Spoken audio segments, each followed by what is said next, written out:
फिल्मी पर्दे से हटकर अमजद खान एक बहुत ही अच्छे व दिलखुश इंसान थे और शूटिंग सेट पर वो हमेशा से लोगों को हंसाते रहते थे।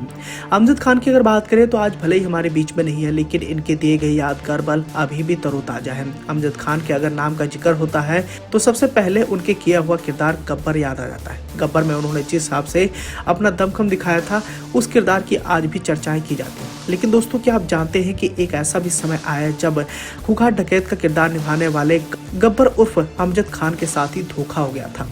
आइए चले जानते हैं इस किस्से के बारे में और कैसे वो धोखाधड़ी का शिकार हो गए थे। जैसे कि आप सभी जानते हैं कि शोले फिल्म में गब्बर सिंह का रोल अदा कर दर्शकों के बीच में अमर हो चुके अमजद खान ऐसे अभिनेता थे जो अपनी एक्टिंग के साथ साथ दूसरों की मदद के लिए भी हमेशा तैयार रहते थे। उन्होंने हमेशा से ही अपने साथी कलाकारों की मदद ही की, चाहे वो अमिताभ बच्चन ही क्यों ना हो, और यही बड़ी वजह थी कि उनकी दरिया दिली आज भी दर्शकों के बीच में याद की जाती है। लेकिन आपको जानकर हैरानी होगी कि अमजद खान जब अपने जीवन के आखिरी स्टेज पर थे तब उनकी और उनके परिवार की आर्थिक स्थिति बहुत ज्यादा बदतर हो गई थी। उनके घर पर उनके इलाज के पैसे तक नहीं थे। उनके परिवार वाले जब उनके द्वारा उधार दिए गए पैसे मांगने लोगों के घर पर जाते थे तो लोग अलग अलग बहाने बनाकर उन्हें हटा देते थे, और ऐसी स्थिति देखकर अमजद खान बहुत ज्यादा मायूस हुए थे। एक समय पर अमजद खान ने अपने साथी कलाकारों की बहुत ज्यादा मदद की थी, लेकिन जब उनका वक्त खराब हुआ तो कोई भी उनका सहारा नहीं बन पाया। अमजद खान के परिवार की खराब स्थिति के बारे में खुद उनके बेटे शदाब खान ने जिक्र किया था। उन्होंने एक बार टाइम्स ऑफ इंडिया से बातचीत में कहा था कि मेरे पिता की लोगों को मदद करने की आदत थी। प्रोड्यूसर घर आते और उन्हें अपनी दुख भरी कहानी सुनाते और अपने घरों की चाबी देने का वादा करते। उनकी चालाकी पकड़ लेते लेकिन अपने पैसों की परवाह नहीं करते। उन्होंने अपने पैसे बैंक में रखने के बजाय दोस्तों के पास रखे हुए थे और यही उनकी सबसे बड़ी गलती थी।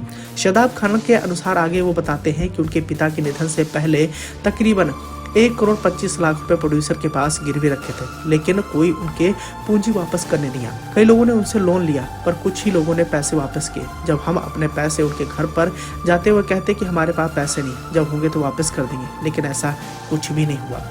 शदाब खान ने इस दौरान आगे भी ये भी कहा था कि मेरे पिता की हालत बेहद खराब थी, हम काफी दुख में थे।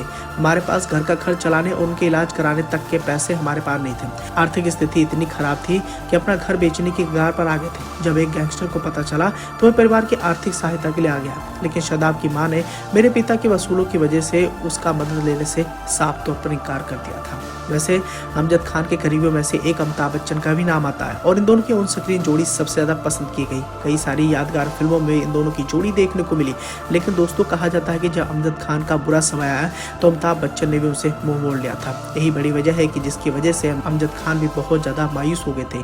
एक ऐसा भी समय था जब अमजद खान अपने करियर के पीक पर थे।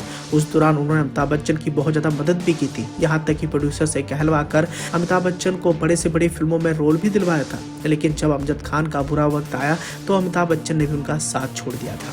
वैसे बताना चाहेंगे कि अमजद खान ने तकरीबन 2 दशक तक फिल्मों में राज किया था। 27 जुलाई 1992 में 51 साल की उम्र में ही अमजद खान ने इस दुनिया को अलविदा कह दिया था। उन्होंने अपने करियर में तकरीबन 132 फिल्मों में काम किया। उन्होंने शोले में गब्बर सिंह के अलावा मुकद्दर का सिकंदर में दिलावर के रोल में भी खूब तारीफें बटोरी थी। इसके अलावा उन्होंने कई सारी और भी फिल्मों में काम किया जिन फिल्मों में उनकी अदाकारी को सबसे ज्यादा पसंद किया गया।